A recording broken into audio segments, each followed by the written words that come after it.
আসসালামু আলাইকুম। ওয়ালাইকুম আসসালাম রহমতুল্লাহ বারকাত।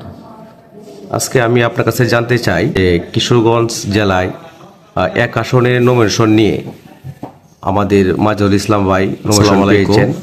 তার পরিপ্রেক্ষিতে অন্য অন্য নেতা কর্মীরা তার এই নমিনেশন বাতিলের দাবিতে মিছিল মিটিং সংবাদ সম্মেলন করতেছে। এই মর্মে আসনের নমিনেশন নিয়ে অভিমত, এটা কি কারণে আমাদের মাজুল ইসলাম ভাই?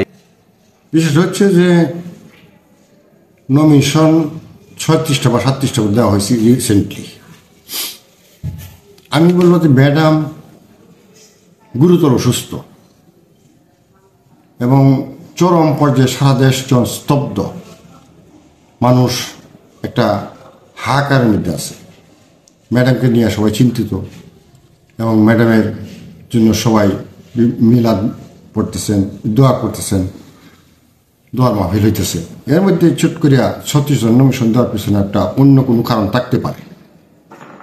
আমার ভাষায় আমি একটা কথা বলতে চেয়েছিলাম দীর্ঘদিন যাবৎ। কথাটা আমার অনেক কিছুই আমার কাছে কেমন, যেহেতু ম্যাডামকে আমি ভালোবাসি সেজন্য কথাটা বলতেছিলাম। ম্যাডাম পুতুল গুরুতর অসুস্থ, মির্জা ফখরুল গং পুলকিত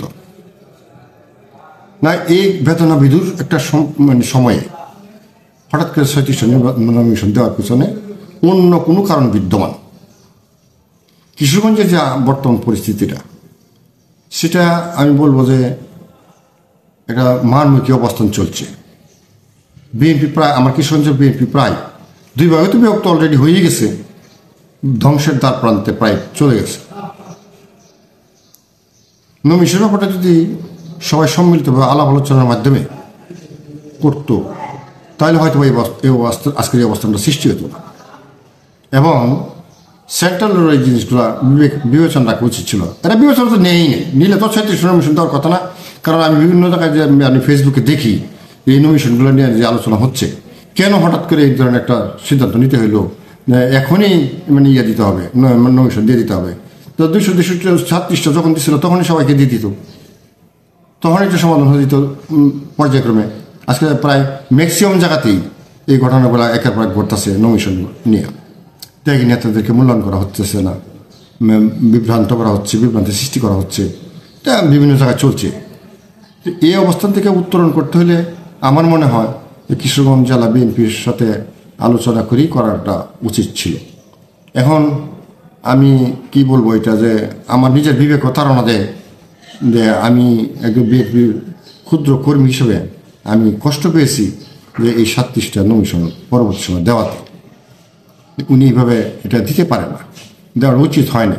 সবাই বোধহয় আমার মনে হয়, আমার মতো আমার নিজ কর্মী যারা আছে সবাই বোধহয় এই ধরনের একটা আশঙ্কা বিদ্যমান। এবং আমি ফেসবুকে দেখি যে এই ধরনের বিষয় নিয়ে কথাবার্তা বলে।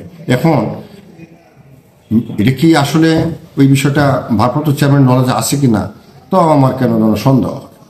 তারপরে ভারপ্রাপ্ত চেয়ারম্যানের বাইরে দেওয়ার কথা না, কিন্তু এর দেওয়ার পরে আমি ভাবি যে কেন এটা হয়েছে, অন্য কোনো কারণ এখানে বিদ্যমান। বিভিন্ন কথাবার্তা আমরা শুনি। আর কিশোরগঞ্জ শহরটা তো একটা পরিবেশ যে অবস্থা চলছে, এই অবস্থা চলতে থাকলে ভবিষ্যৎ আমাদের অনিশ্চিত। এবং কি বলে, বিএনপির দুই ভাগ বিভক্ত চলতেই থাকবে। এখন ক্ষমতায় নাই, তারপরে আমাদের মধ্যে যে অবস্থান চলছে, আর যদি ক্ষমতায় আসে পরবর্তী সময় যাবে যে আরও এটা গুরুতর আকার ধারণ করবে যদি নিরসন না হয়। এটা হওয়া দরকার। আলোচনার মাধ্যমে সব কিছু সমাধান করা সম্ভব, আলোচনা হওয়া উচিত।